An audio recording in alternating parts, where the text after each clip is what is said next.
শাকিব খানকে অ্যারেস্ট করল পুলিশ। শাকিব খানকে দুবাই পুলিশ খুঁজছেন। শাকিব খান একজন ওয়ান্টেড ক্রিমিনাল। শাকিব খানকে জীবিত অথবা মৃত ধরিয়ে দিতে পারলে তাকে 1 লক্ষ টাকা পুরস্কার দেওয়া হবে, এমনটাই ঘোষণা দিলেন দুবাই পুলিশ। ঢাকাই সিনেমার জনপ্রিয় নায়ক শাকিব খান, তবে সেই খানই এবার দুবাই পুলিশের কাছে বনে গেলেন ভিলেন। তবে এবার ঘটল ভিন্ন ঘটনা। বিস্তারিত থাকছে ভিডিওতে, তাই ভিডিওটি না টেনে সম্পূর্ণ দেখুন।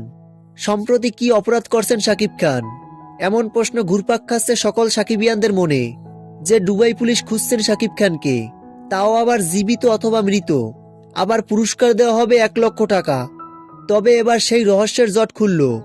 সম্প্রতি শেষ হয়েছে বহুল আলোচিত দরদ সিনেমা, আর সেই দরদ সিনেমায় একজন সাধারণ অটোচালক থাকেন দুলু মিয়া, অর্থাৎ শাকিব খান। শাকিব খানের নাম থাকে দুলু মিয়া। এই দরদ সিনেমায় দুলু মিয়া অর্থাৎ শাকিব খান অনেকগুলো খুনের আসামি হন, এবং এর জন্যই মূলত দুবাই পুলিশ তাকে খুঁজছেন। এই দৃশ্যটি দরদ সিনেমার। আর এমন একটি পোস্টার দরদ সিনেমার পরিচালক অনন্য মামুন প্রকাশ করেছেন।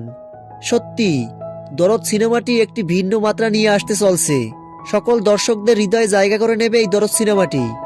তো ভিউয়ার্স, ভিডিওটি ছিল এই পর্যন্ত। ভিডিওটি ভালো লাগলে চ্যানেলটি সাবস্ক্রাইব করে আমাদের পাশে থাকুন। ধন্যবাদ।